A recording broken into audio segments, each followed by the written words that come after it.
E aí, pessoal, mais um devocional para a gente poder estar juntos em torno da palavra, para ajudar você a orar, a buscar a Deus na meditação do texto sagrado. E no final dessa nossa conversa, depois da aplicação do texto que nós vamos ler, eu sugiro você orar, meditar naquilo que a gente conversou, para que tenha proveito para você aquilo que vamos partilhar. Lucas capítulo 7. Eu vou ler a história do centurião que demonstra a fé, mas eu não vou ler toda a história, para a gente não ficar lendo o texto inteiro, mas você pode ler. Mas eu quero chamar a sua atenção para algumas coisas aqui. Primeiro, que na história, líderes religiosos chegam a Jesus para que ele pudesse ajudar um centurião romano e falou assim, olha, Jesus, acho melhor você ir lá ajudar esse centurião porque ele merece a sua atenção, porque é alguém que financiou a construção da nossa sinagoga. Isso aqui está no versículo 4 e 5 do capítulo 7 de Lucas.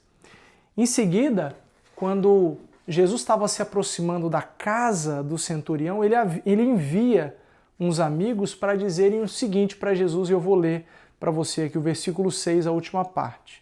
Senhor, não te incomodes, não mereço receber-te debaixo do meu teto. Por isso, nem me considerei digno de ir ao seu encontro. Mas dize uma palavra, e o meu servo será curado. Pois eu também sou homem sujeito à autoridade com os soldados sob o meu comando. Digo a um, vá, e ele vai. E a outro, venha, e ele vem. Digo a meu servo, faça isso, e ele faz. Versículo 9 diz, ao ouvir isso, Jesus admirou-se dele, voltando-se para a multidão que o seguia, disse, eu lhes digo que nem em Israel encontrei tamanha fé. Então os homens que haviam sido enviados voltaram para casa e encontraram o servo reestabelecido. Olha, esse texto é tão grande para mim, ele fala de tantas coisas importantes que eu quero partilhar com você. Primeiro, dizer que o centurião era alguém que não era judeu, não era alguém que cria no que os judeus criam. Ele fez beneficência, ele fez algo, não se sabe o motivo, mas me parece que ele era simpatizante do judaísmo ou mesmo alguém que queria politicamente permanecer com os laços com os judeus. Então, por isso, construiu a sinagoga. Não se sabe ao certo as motivações. Não, na verdade, não se sabe as motivações não se sabem as motivações dele de construir uma sinagoga. Agora, perceba a maneira como os líderes religiosos da época se aproximam de Jesus pedindo que ajudasse. Eles dizem, Jesus, acho melhor você ir porque ele merece. Merece por quê? Porque nos ajudou. Porque veio ao nosso encontro, porque nos fez bem. E aí Jesus resolve ir com eles. Porém, a perspectiva do próprio centurião sobre quem ele era e quem Jesus era é completamente diferente de como os religiosos viam Jesus. O centurião, ao saber que Jesus se aproximava da sua casa, ele diz, não precisa chegar até a minha casa porque, primeiro, eu não mereço que você esteja debaixo do meu teto. Eu tanto não mereço que nem considerei vir ao seu encontro. Eu não sou judeu, eu não sou religioso, eu não sou nada. Eu só queria o seu favor. Então dê uma ordem e essa ordem será executada, porque eu sei o que é dar ordens aos servos e eles respondem ao meu comando. Esse homem, ele me ensina muitas coisas. De novo, o centurião não era religioso, mas ele me ensina muitas coisas. Primeiro, o que eu faço, seja para quem for, não acredita para mim valor algum. Porque o que eu faço. Porque eu entendo quem eu sou e entendo que devo servir as pessoas. Como um crente que sou, eu não devo me considerar digno de coisa alguma, porque eu não sou. Eu não sou digno sequer de ter o Senhor Deus, Senhor Jesus, sendo meu Salvador. Sabe por quê? Que eu tenho que pensar assim, e eu aprendo isso com o centurião? Porque no dia que eu achar que eu mereço alguma coisa da parte de Deus, eu estou colocando Deus na parede, contra a parede, achando que quem é Deus sou eu, e Ele é meu servo. Então, o meu lugar é um lugar de servo, é um lugar humilde, um lugar onde Deus permanece sendo Deus e eu permaneço sendo servo.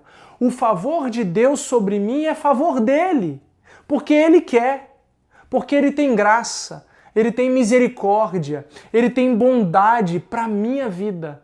Não é sobre o que eu faço, eu não mereço. Mesmo que eu faça muito, mesmo que eu seja pastor de igreja, mesmo que eu seja líder de ministério, eu não sou nada. Eu não mereço coisa alguma. Eu não mereço sequer o favor de Deus sobre a minha vida. Deixa eu dizer isso para você, claramente para você. Presta bastante atenção. Não é o que você faz que atrai o favor de Deus. Não é pelo muito fazer que Deus vai te amar mais. Não é. É o favor dele sobre você porque ele te ama apesar de você ser quem você é. Apesar de você fazer ou não fazer, apesar de você pecar ou não pecar, ele te ama. Ele escolheu te amar. O texto continua dizendo que você e eu, entendendo o lugar da humildade, entendendo esse lugar do favor de Deus, nós agora atraímos de Deus o nosso olhar, porque sabemos quem nós somos. E isso chama a atenção de Deus. Isso chama a atenção daquilo que nós praticamos na nossa vida. Se você crê que Deus pode fazer o que Ele quiser fazer, pelo comando da sua voz, simplesmente pela sua vontade, exercite isso, creia, descanse, tenha calma. Fala, Senhor, olha, eu sei quem é você, então dá o comando, Pai. Dá o comando, fala que eu creio que você vai fazer. Esse homem me ensina que devo crer no Senhor em todo o tempo. Basta uma palavra, uma ordem para a enfermidade ir embora. Basta uma palavra, o meu casamento se resolve. Basta uma palavra, o meu filho é restaurado. Basta uma palavra, a minha vida é transformada, porque Deus me ama, porque eu creio no seu poder. Tanto é que esse homem chama a atenção de Jesus. E Jesus destaca esse homem diante dos seus seguidores, dizendo: nem em Israel, nem naqueles que têm fé em Deus, eu encontrei tamanha fé. Como é a sua fé? Você crê que Deus pode? Que Deus pode mudar a sua vida, mudar a sua história? Você crê que uma palavra que Deus dá pode mudar tudo? Se você crê, fala isso para Ele.